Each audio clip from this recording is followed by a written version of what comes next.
নমস্কার, আমি সায়ানী। ঘরকন্যা একটি নতুন ব্লগে আপনাদের স্বাগত জানাচ্ছি। আজ সন্ধে আমরা সবাই মিলে বেরিয়ে পড়লাম পুজোর কেনাকাটার উদ্দেশ্যে।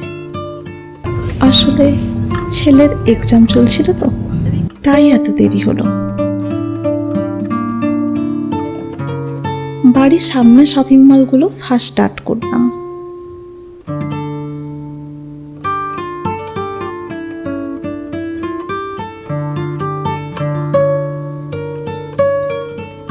আমরা প্রথমেই গেলাম ট্রেন্ডস।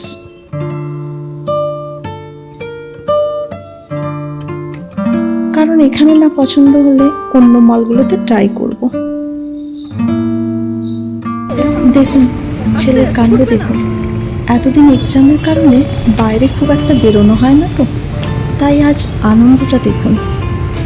ছেলেবেলা থেকে এখানে এতবার এসেছে যে এখানে আর ওর আমাদের দরকার হয় না, একাই চলে যাচ্ছে। চলুন আপনাদেরকেও ড্রেসগুলো দেখাই, আর আমরাও একটু দেখি পছন্দ হয় কিনা।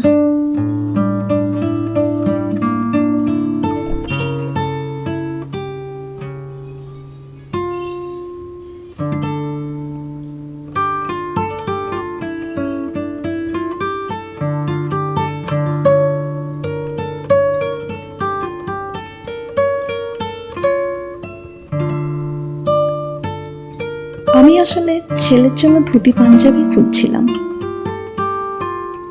এই দেখুন, দেখতে দেখতে চলেই এলাম ধুতি পাঞ্জাবির কাছে, কিন্তু ধুতি পেলাম না।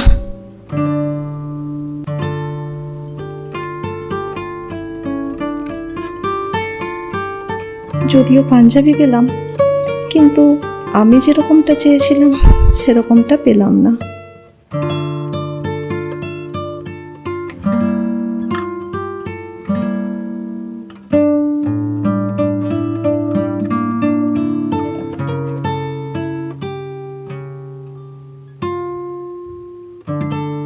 ওর পাপা বলছিল দেখো না, এটা ওকে মানাবে ভালো, কিন্তু আমার পছন্দ হলো না।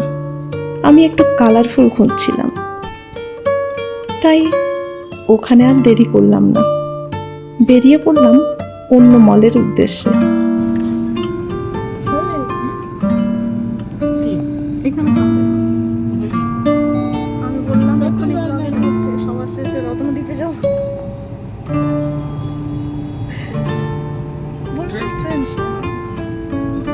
আজ আর বেশি দেরি করব না, কারণ কাল আবার ওর এক্সাম রয়েছে। কালই শেষ এক্সাম, সকালে তাড়াতাড়ি উঠতে হবে।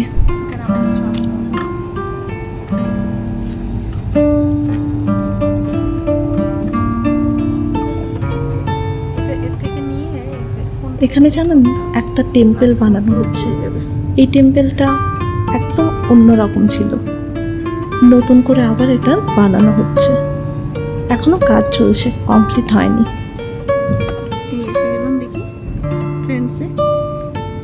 আমাদের বাড়ির একদম সামনে।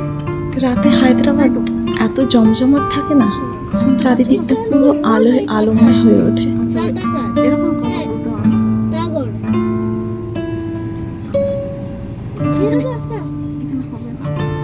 দেখুন, এই হলো প্রণাম হসপিটাল, যেখানে রিকিকে খুব ছোটবেলা থেকেই নিয়ে আসা হয়।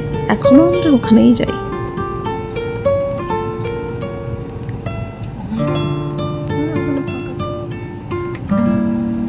এখন আসলে অফিস ছুটির সময় তো, তাই ভীষণ ভিড়, সবাই সবার বাড়ি ফিরে যাচ্ছে।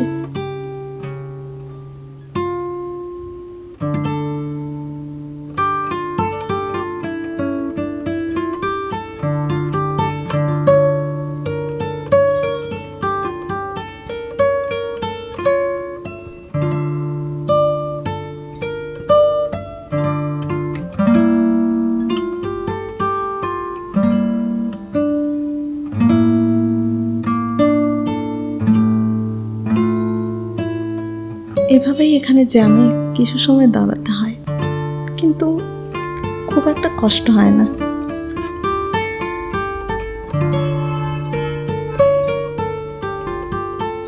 চলুন ঘুরে ফিরে আর একটা মলে এলাম। এখানে এখানে দেখুন খুব একটা ঠান্ডা পড়ে না, তাও দেখুন কেমন শীতের পোশাকগুলো বেরিয়েছে, তাও আবার এত তাড়াতাড়ি।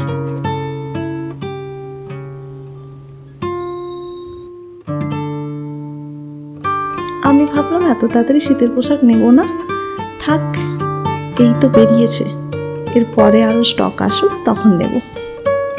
আজকে এই পর্যন্তই, আরও একটা নতুন ব্লগে দেখা হচ্ছে। নমস্কার, ভালো থাকবেন, সুস্থ থাকবেন।